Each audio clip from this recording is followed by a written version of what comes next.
Okay. So as I was saying before, recurring costs, non-recurring costs, you should be able to kind of like separate those. And if I give you a list of those, you should be able to tell me, is this recurring or non-recurring? That type of thing.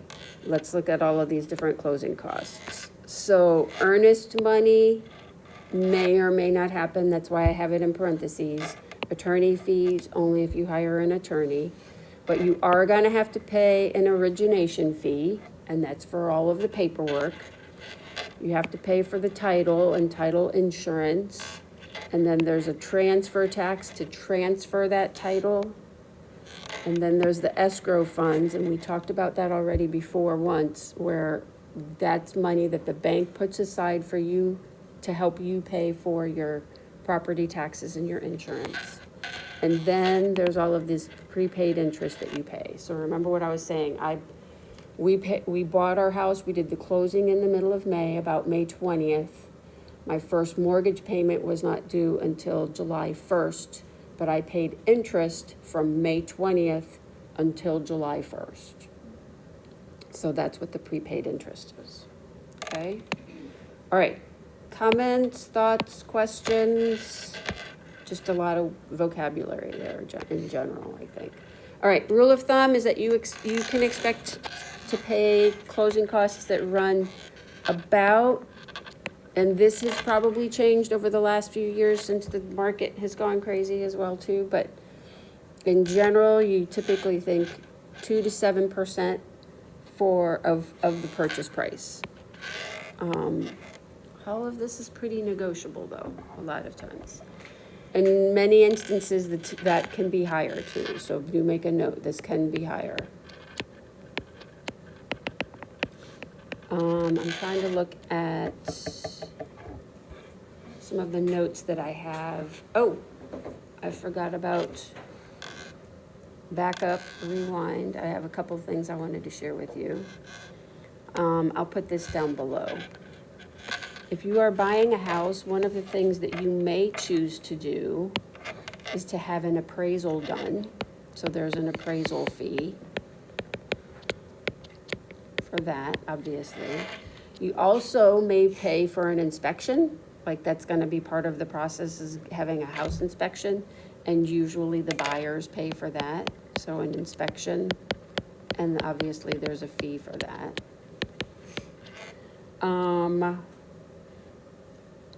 Some sellers usually choose, don't have to, but sellers can pay to have a home warranty on the house, so that's something that can transfer to the new owners.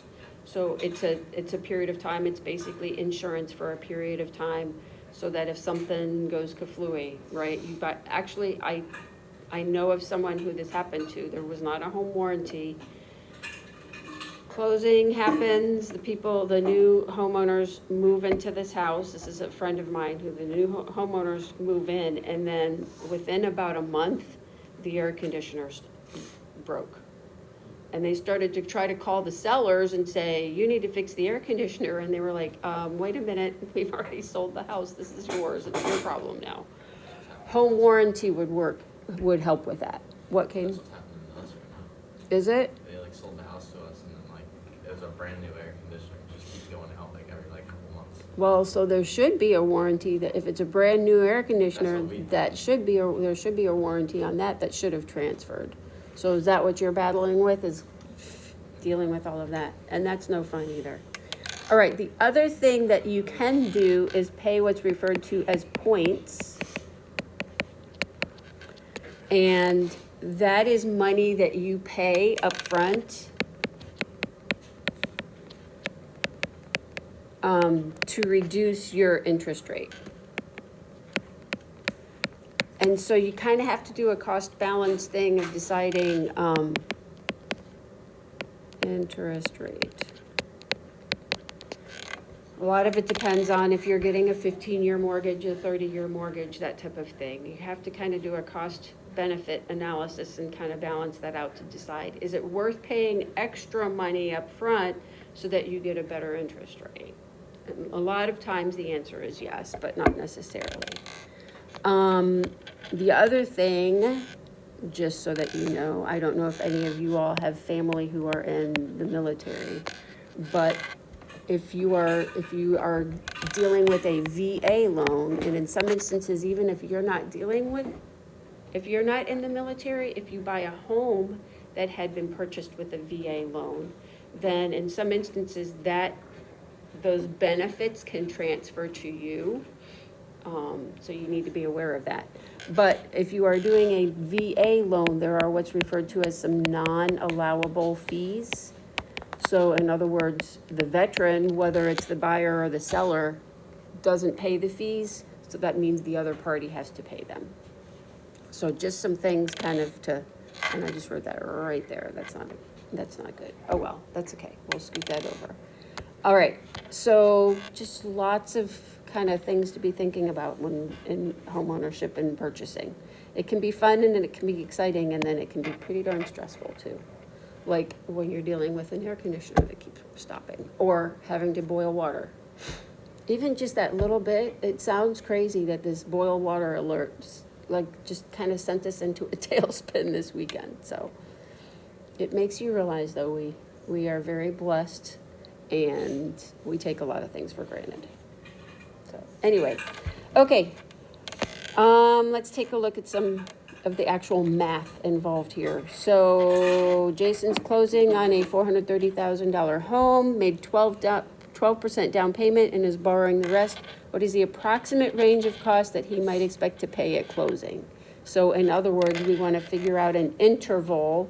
So we want to do 2% times the 430,000,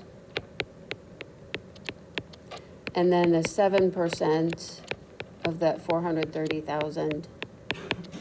And so the interval would be somewhere about $8,600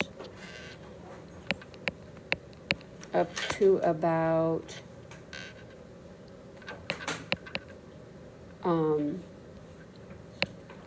30,100, it looks like.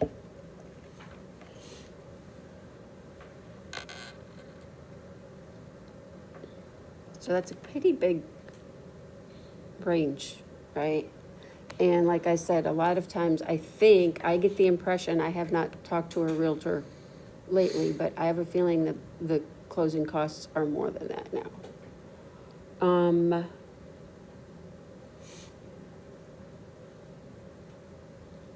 Okay, we don't even need to worry about number 2. You've seen one example of that. We are good to go. Onward. We got to talk prepaid interest. Okay. So prepaid interest at closing. I want you to think about this for a second. We've got to find the annual interest rate amount, right?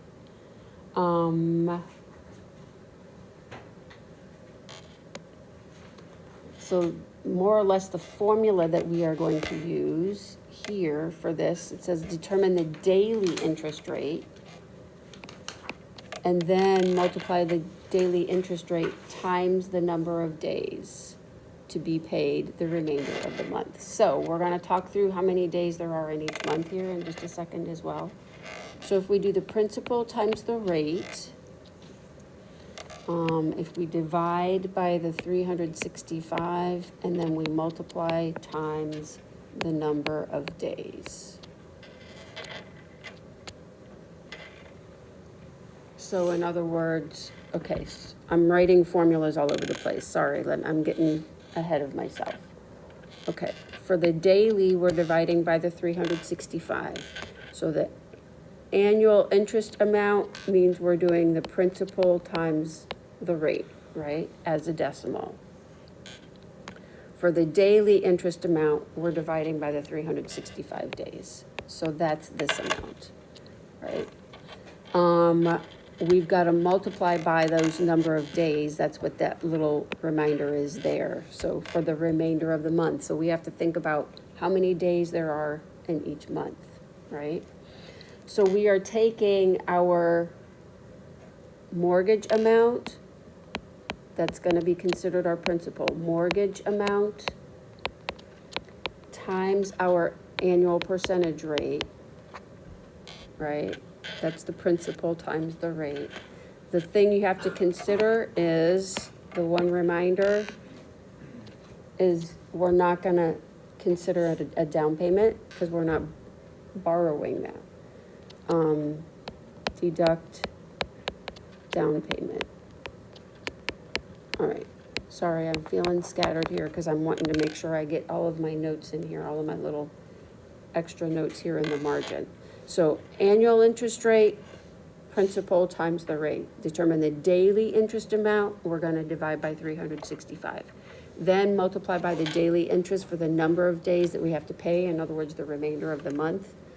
That's where the days comes in. So that's more or less our formula. Okay, so think about the example that I gave you. We closed on May 20th, so we needed to think about how many days there were from May 20 until the end of the month to figure out the insurance that we were gonna have to pay there. You guys remember the little saying about 30 days has September, all of that? Do you remember that one, or no? No? Okay, so I'm gonna give you a list. I wrote these out. So there are 31 days in January and March and May and July and August and October and December. And then there are 30 days in February and April and June and September and November. Oops, I just did that backwards. Wait, good, Jen. Sorry.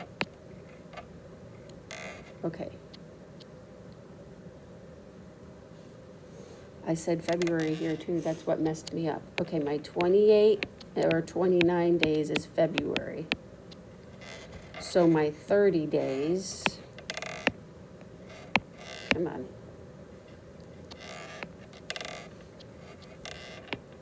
My 30 days is April, June, September, and November. Okay.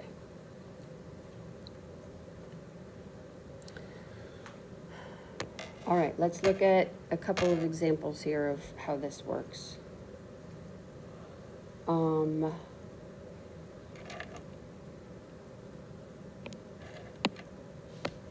Okay, so Leah and Josh are buying a $180,000 condo, approved for a 6% APR mortgage. They made a 20% down payment and will be closing on the house on December 17th. How much should they expect to pay in prepaid interest at the closing? Okay, so a few things that we have to do. So first thing is we need to figure out how much their mortgage is gonna be. We need to do 80% of that 180,000, right? We gotta take the 20% off the top. So that's first thing. Noah, close that up for me. 180,000 times 0.8 is gonna tell us what their mortgage is, right?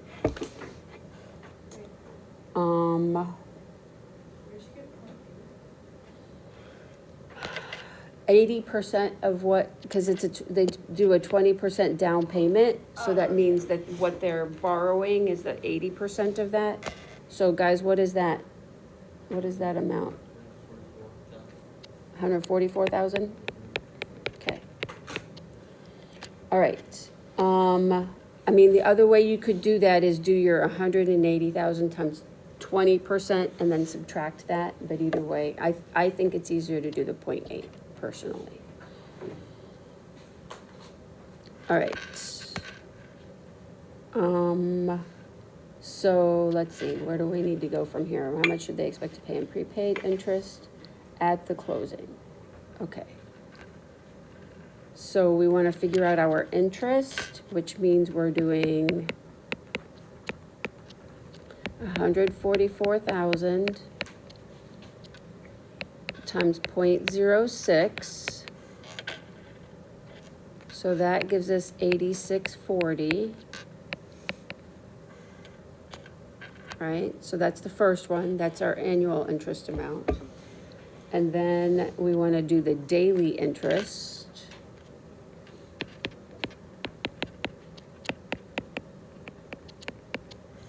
And so for that, we're gonna do 8640 divided by 365. And that gives us what, $23.67. And then we have to figure out how many more days. So from the 18th to the 18 to 31. So how many days is that? It's 14 days, yeah, I think.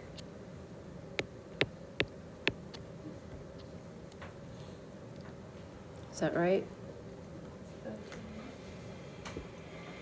So 18, 19, 20, 21, 22, you subtract, but then you have to,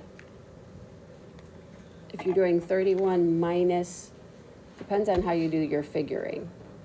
If you're doing 31 minus, I'm sorry? You're counting the 18th day, so what is it, 13?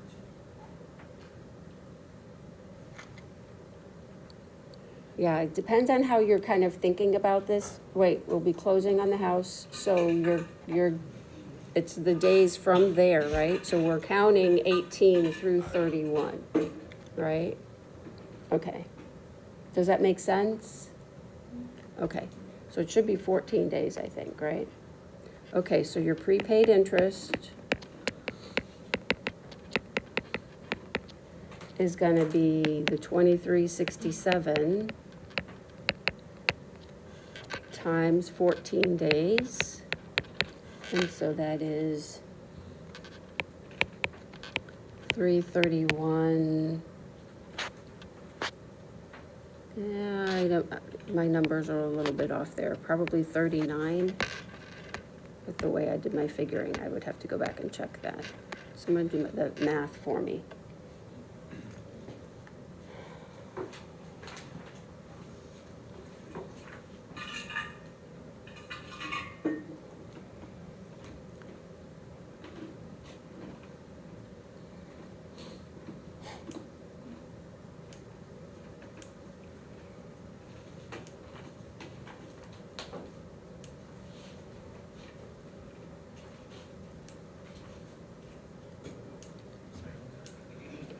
Yeah, go ahead. All right, let's do, I'm trying to decide, I don't, okay, we'll hold off on that. Hopefully you kind of see kind of the steps or the process there that you're doing. You're figuring out interest to begin with, and then you're doing your daily interest, so that's the dividing by the 365. And then you're multiplying by the number of remaining days, right? Okay.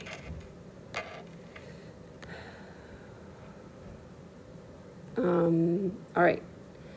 Amount allocated to principal and interest changes from month to month. At the beginning of the loan, the interest payment is high and the principal payment is lower. Only toward the end of the loan does the principal payment become larger than the interest payment. So think about what this is saying and think about what's really going on, right? They determine like what you pay each month, but the way they actually allocate the amount of money towards interest and then towards what your principal is adjusts along the way, okay? So as an example, if you're paying a $1,500 mortgage payment, when you are first paying towards paying off the loan, you are mostly paying, the majority of that $1,500 is going to be going towards interest, and very little of it goes towards the actual principal of your loan and paying off the house. Okay, so you pay off your interest before you pay off the house. That kind of adjusts along the way. So we're gonna look just briefly at what's referred to as an amortization table. We're not gonna do a whole lot with it, but I want you to be familiar with it. okay? All right. We have those formulas, you're familiar with those. I want you to think about the fact, the money that's paid towards the principal that month is gonna be your monthly payment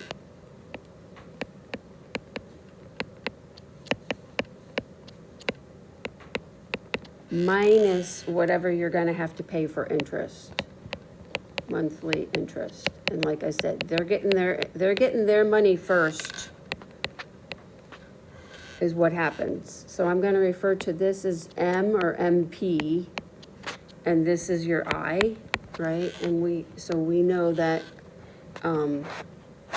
actually, I don't wanna put the P in there, that you might get confused with the principal.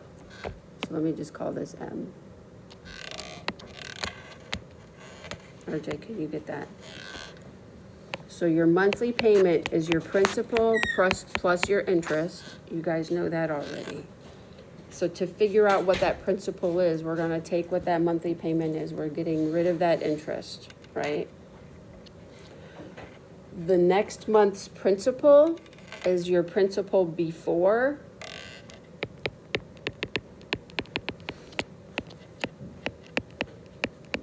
And then minus the amount that you paid towards the principal. Amount paid toward principal. I'm trying to remember how I worded this. It's not the interest.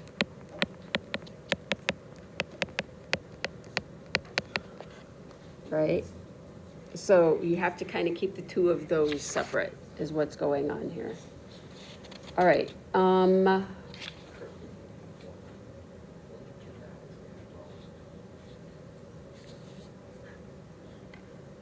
right, let's take a look at a little bit of this.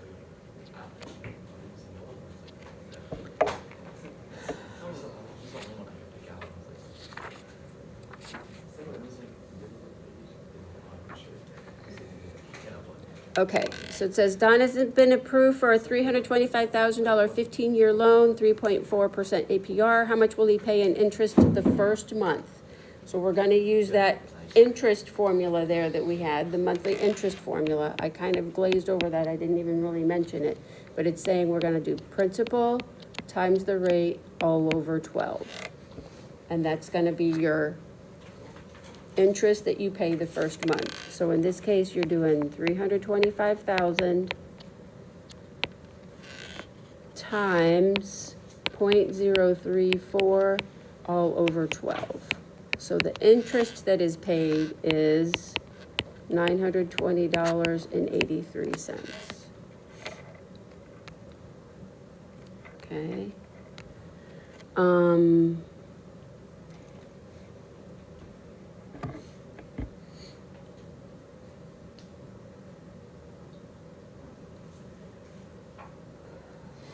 So then it says, how much will he pay in principal the first month?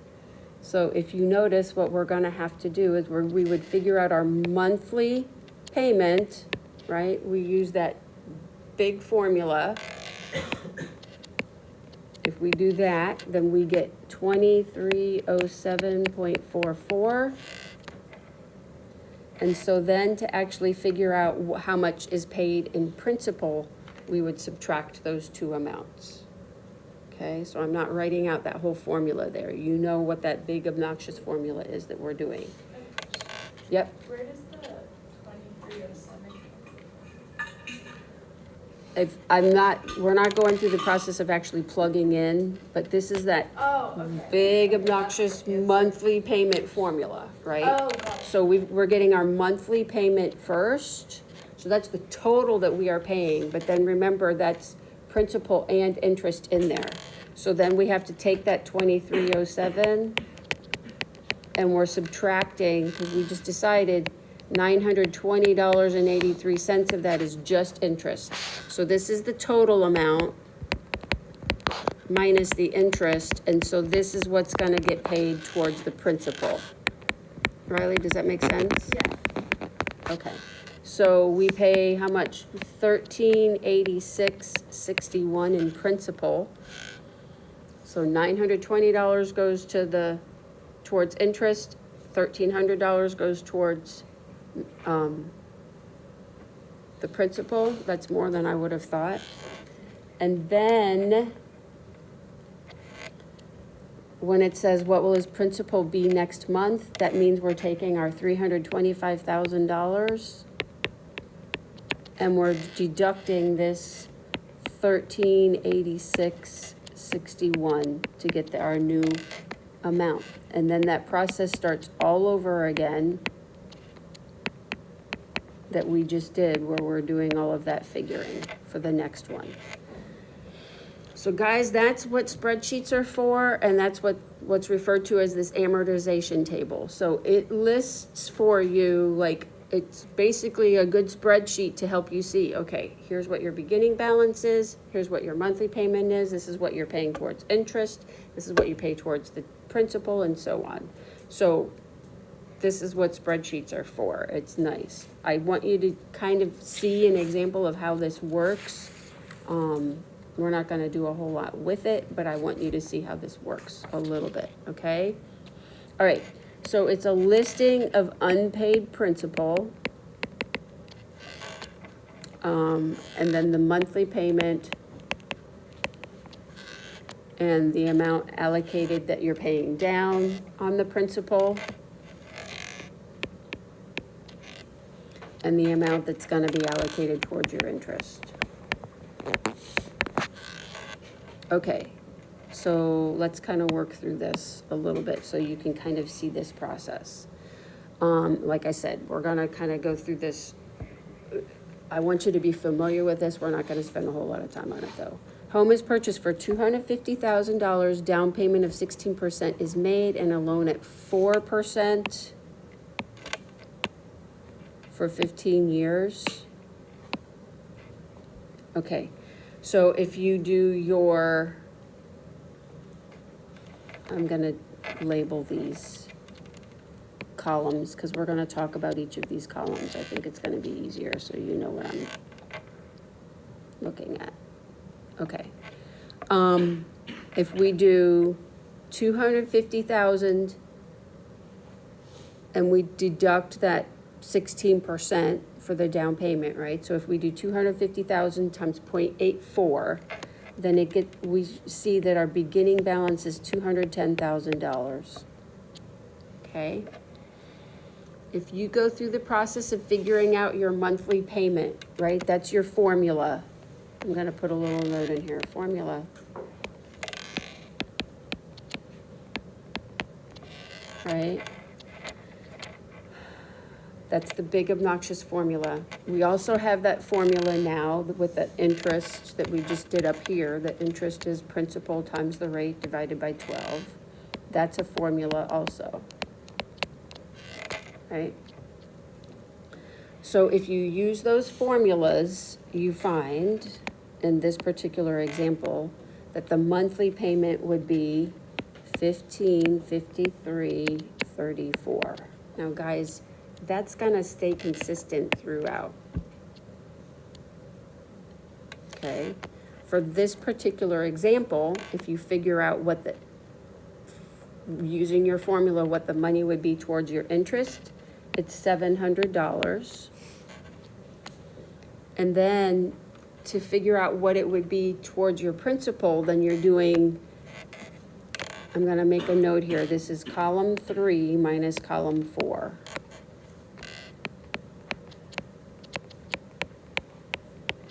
Right? If we know our monthly payment and we take away how much is owed for the interest, then we know how much we're paying towards our principal. So that ends up being, in this case, $853.34. Okay, so then mathematically, to figure out this ending balance, we're doing column 2 minus column 5. Column 2 minus column 5. That's basically what's still owed after that first payment, right? So then that is, in this case, $209,146.66.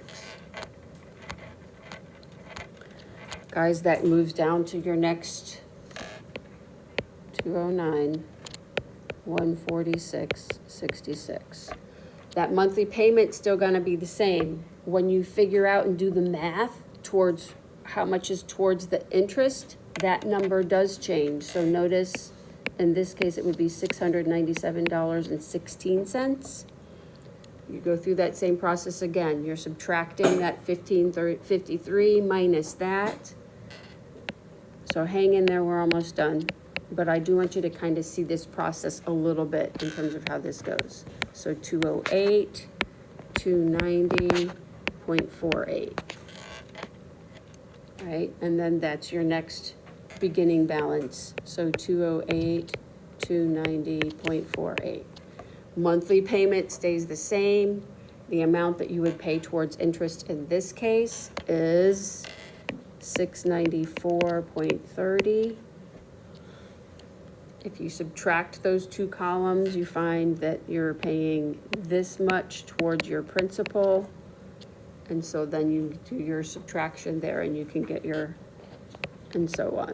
So I think you see the advantage of having a spreadsheet for kind of coming up with all of these totals that you do. But it is helpful to see, I think, what, like how this actually works with figuring out your interest and that type of thing. Okay? All right. I got long-winded in explaining stuff.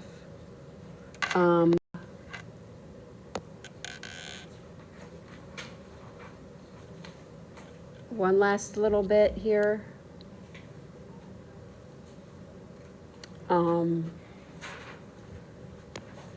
Jonah recently sold their home for $210,000. We're gonna look at how this works. You have to think about, in terms of equity, how much you actually own. So if you notice, it says, sold the home for 210, the loan balance is 142,750. What is their equity before paying seller's expenses? So they still owe, here's what you have to figure. So they still owe what percent? So they owe 142,750 over 210,000. So that's about 68% that they owe. So to get your equity, you subtract from 100. So 1 minus 0.68 or 100 minus 68, whichever way you want to think about it. So about 32%. Okay, that's pretty straightforward, I think, but the way I like to think about this is that you're finding the difference over the selling price. I think this kind of makes sense logically for most people. All right, workbook stuff, 2, 4, 6, 10. Yes, it's, I don't know, you'd have to look. If you're at 7.3, just flip over. It's gonna be the next thing.